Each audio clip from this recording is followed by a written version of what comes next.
Всем привет! Одним из самых популярных производителей клавиатур для международного рынка является компания Akko. И сегодня у меня будет обзор на их новинку, на клавиатуру, на которую вообще во всем YouTube сейчас есть только два обзора, один из которых на филиппинском.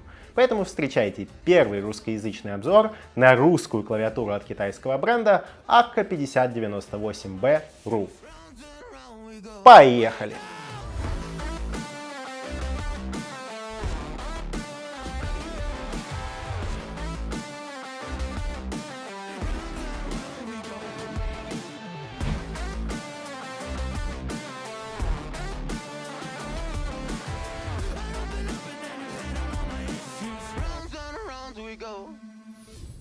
Традиционная дискотека подошла к концу, а это значит, что пора приступать к распаковке. Приезжает клавиатура, упакованная в картон, сняв который, можем увидеть основную коробку. Учитывая, что клавиатура 98%, размер такой упаковки в принципе объясним. Но имейте в виду, что коробка, как и сама клавиатура, довольно большая. Внешний слой упаковки довольно обычный, ничего интересного здесь нет. Приступим к вскрытию. Первое, что нас встречает, это пылезащитная крышка, для того, чтобы защищать вашу клавиатуру от шерсти, пыли и так далее. Затем набор с допами, в котором довольно много всего интересного, но в первую очередь это 5 сменных свечей, на случай, если что-то случится с комплектными. Огромное количество белых кейкапов, для того, чтобы разнообразить вашу клавиатуру и добавить белого акцентного цвета. Небрендированные кейкапы Switch Puller, причем здесь они разделены, это два разных инструмента. USB на Type-C кабель в резиновой оплетке, юзер-мануал на китайском, английском и, внимание, русском языках. Гарантийный талон, в котором указано, что в России есть сервисный центр этого китайского бренда. Не уверен, что гарантия будет работать так же легко, как у местных российских брендов, но тем не менее.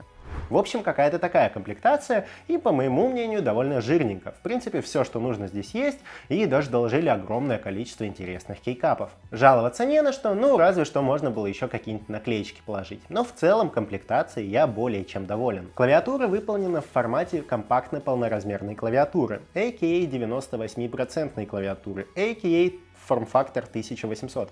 Названий тут полно, но по сути это все одно и то же. Отличий с полноразмерной клавиатурой не так уж и много. У нас чуть изменено расположение клавиш, а также не полностью присутствует блок, который обычно находится над стрелочками, где Page Up, Page Down, Delete, Insert, Home и так далее. Несмотря на то, что мой любимый форм-фактор это TKL, на такие клавиатуры тоже есть спрос, именно поэтому клавиатура и появилась на свет. В целом для меня немного громоздкая, но зато есть нампад, и можно либо с комфортом управлять вашим самолетом в GTA 5, либо вводить циферки в Excel, в зависимости от того, сколько вам лет.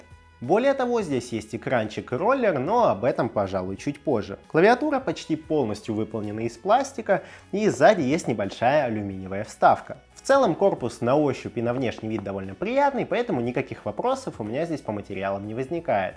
Да и если бы эта клавиатура была из металла, страшно представить, сколько бы она стоила и сколько бы она весила. Потому что даже сейчас, с учетом того, что корпус выполнен из пластика, она весит чуть больше 1,5 килограмма. Архитектурой клавиатуры послужил Gasket Mount. Внутри у нас поликарбонатный плейт, слой шумоизоляции из порона, AXPS свитчпад, PET-подложка и двойная шумоизоляция на самом дне. Учитывая все вышеперечисленное, клавиатура, во-первых, должна неплохо флексить, а во-вторых, должна неплохо ощущаться и звучать при печати. Но об этом мы узнаем чуть позже на тайпинг-тесте. Клавиатура может работать в трех режимах. Bluetooth 5.0 для подключения, например, к вашему телефону или планшету, радиоканал для подключения к вашему компьютеру без задержки с помощью комплектного USB-ресивера, ну и, конечно, проводной режим, в котором клавиатура еще и заряжается. Производитель заявляет, что тут есть режим ускоренной зарядки, который поддерживает до 2 ампер, и заряжается клавиатура в таком случае в 4 раза быстрее, чем клавиатуры конкурентов. Но я так понимаю, для этого нужно заряжать клавиатуру от розетки, а не от USB-порта вашего компьютера. А заряжать клавиатуру от розетки мне что-то совсем не хочется. В общем, разницы при зарядке клавиатуры я никакой не заметил.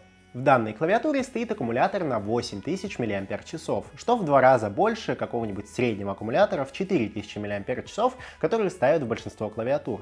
Ну, во-первых, клавиатура тут полноразмерная, можно разгуляться, поставить большой аккумулятор, а во-вторых, я бы не сказал, что этот аккумулятор ставит рекорды по автономности. Здесь заявлены 30 часов работы в режиме полной подсветки и 80 часов работы в режиме без подсветки.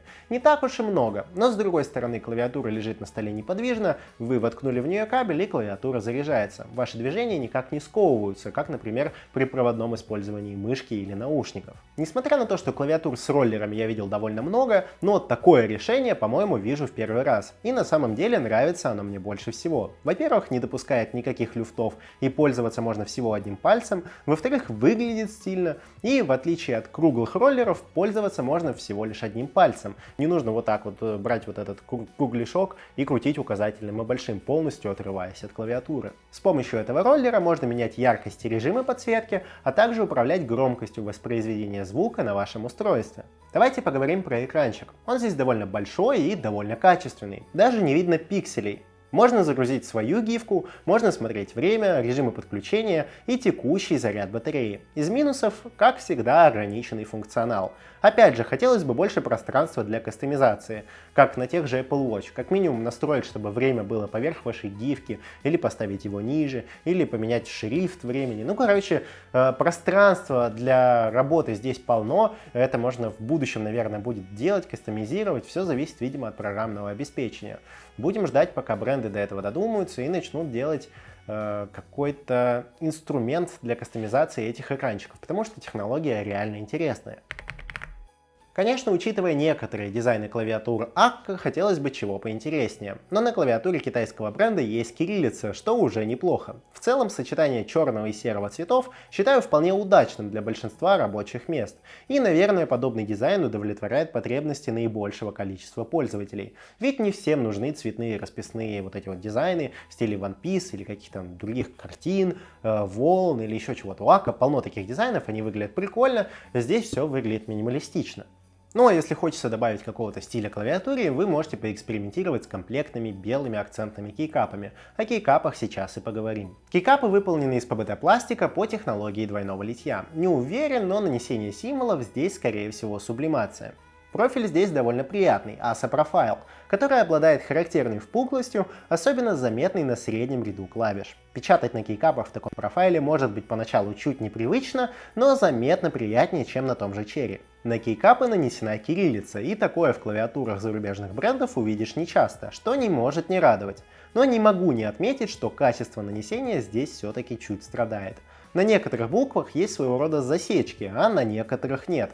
Выглядит не очень однородно, да и сами по себе засечки напоминают мне буквы на клавиатуре Dexptant за 2000 рублей. Под кепками у нас идут фирменные свечи от Acco Piano Switch V3. Это 5-пиновые линейные свечи с силой нажатия в 45 грамм и с чуть укороченным ходом в 3 мм до конца хода и в 1,9 мм до активации. Разумеется, свечи, точно так же как и стабилизаторы, смазаны с завода. 25-й год все-таки на носу. Переключатели, по моему мнению, очень даже достойны и имеют приятный звук. Но если вы ищете тихие клавиатуры или если ваши сожители постоянно жалуются на то, что ваша клавиатура громкая и вы ищете новую, эта клавиатура точно не ваш вариант. У этих свечей в данном борде довольно глухой и глубокий звук, что в международном клавиатурном сообществе называется thoky. А если вы ищете клавиатуру тихую или тихие свечи, вам нужно смотреть в сторону silent свечей. Разумеется, подсветка здесь RGB. Также здесь есть линии подсветки по бокам и световой индикатор под экранчиком. Не могу сказать, что подсветка очень яркая, но зато ночью глаза не слепят, а днем в принципе ее хватает. Но стоит отметить, что символы здесь свет не пропускают, и более того, если вы кейкапы захотите поменять на просвечивающиеся кепки, учитывайте, что светодиод южный и придется искать кепки с сайд-принтом. В целом, конечно, хочется, чтобы была подсветка поярче, в целом, конечно, хочется, чтобы символы просвечивались, но я как будто бы уже привык, стало почему-то это дефолтом во всех клавиатурах делать не просвечивающие символы и не супер яркую подсветку. В общем-то, с подсветкой тут ничего необычного. Меняются режимы и цвета либо через горячие клавиши, комбинации которых указаны в юзер-мануале, либо через драйвера. Давайте по драйверам быстренько и пробежимся, а потом перейдем к итогам видео. В целом тут все довольно дефолтно. Макросы, отображение зарядки, переназначение клавиш. Есть ползунок чувствительности клавиш, который по идее работать может только на магнитных клавиатурах, но видимо забыли убрать. Русификация есть, но перевод довольно кривоват. Из интересного, вкладка с загрузкой гифки работает только в проводном режиме. Но в любом случае классно, что она здесь есть, и загрузка гифки занимает около минуты. Загружаете свою гифку, и потом она поднимает вам настроение во время пользования этой клавиатуры. Еще прикольная фишка, которую Akka смогли реализовать в своих драйверах, это то, что своей гифкой можно делиться с другими пользователями. И точно так же можно скачать чьи-то чужие гифки на свою клавиатуру. Своего рода социальная сеть для гифок и для вашей клавиатуры. На этом, наверное, по драйверам все, больше тут смотреть не на что, давайте переходить к итогам видео. Подводя итог, хочу сказать, что клавиатура получилась интересной и внешне, и по начинке.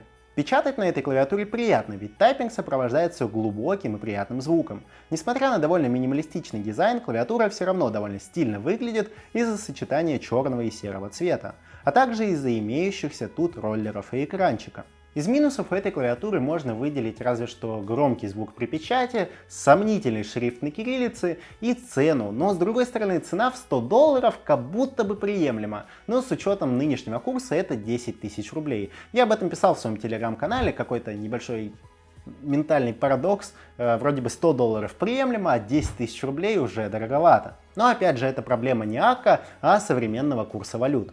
С другой стороны, насколько я понимаю, на нашем отечественном рынке не так уж и много клавиатур полноразмерных, да даже в этом ценовом сегменте. Поэтому, если вам клавиатура просто субъективно понравилась, вам нужен нумпад, цифровой, нумпад, экранчик, роллеров, все вот эти вот вещи, в принципе, рассмотреть к покупке можно за неимением большого количества интересных альтернатив. Более того, вроде как у нее есть русская гарантия, и она разрабатывалась специально для российского рынка, поэтому на Алиэкспрессе ее вроде даже найти нельзя. Продается она на Wildberries и на Озоне.